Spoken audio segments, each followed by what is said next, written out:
તમે શાંત વાતાવરણ, અદ્ભુત નયનરમ્ય દૃશ્યો, હિલ સ્ટેશન, પહાડોની વચ્ચે થઈને જતો રસ્તો, મહાકાળી માતાજી અને મહાદેવજીની મોટી મૂર્તિના પરિવાર કે મિત્રો સાથે દર્શન કરવા માંગતા હો તો આ સ્થળ તમારા માટે જ છે. તો આવો તમને બતાવું અંબાજીથી 46 કિલોમીટર અને અમદાવાદથી 128 કિલોમીટરના અંતરે આવેલ ભાટ ગામમાં. અહીંયા સૌ પ્રથમ તો આ સામે દેખાય તે ડુંગર ચડવો પડશે. ડુંગર ઉપર છેક સુધી વાહન જઈ શકે તેવો પાકો રોડ છે, એટલે તમારે જાતે ચડવો નહીં પડે. ડુંગર ઉપર વાહન પાર્કિંગની વ્યવસ્થા છે.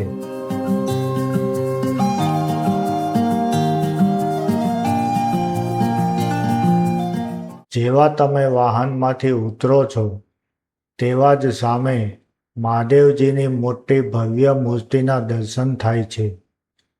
શાંત અને આધ્યાત્મિક વાતાવરણ, તમને પાવાગઢ જેવું વાતાવરણ અને દૂર દેખાતી અરવલ્લી પર્વતમાળાની ટેકરીઓ અને હરિયાળી વચ્ચે વસેલું આ સ્થળ દિવ્ય વાતાવરણનો અનુભવ કરાવે છે.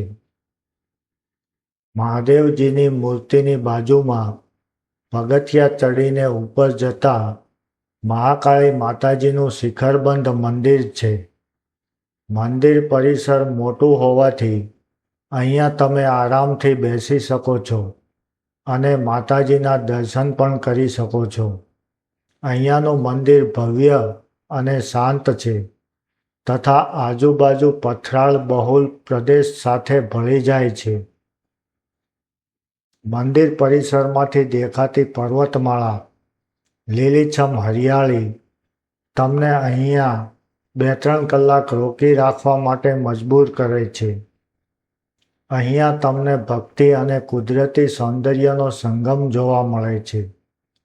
ખરેખર આ એક એવું સ્થળ છે કે જે તમારા મનને શાંતિ અને તાજગી આપે છે.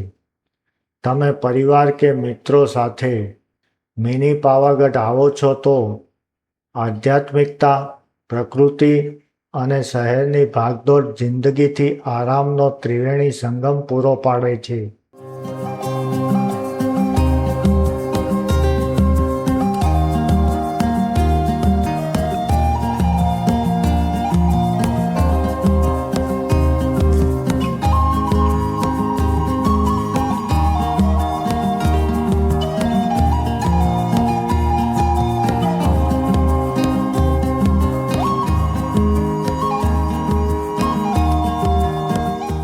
સગવડતાની વાત કરીએ તો અહીંયા પીવાના પાણી સહિતની તમામ સુવિધા ઉપલબ્ધ છે.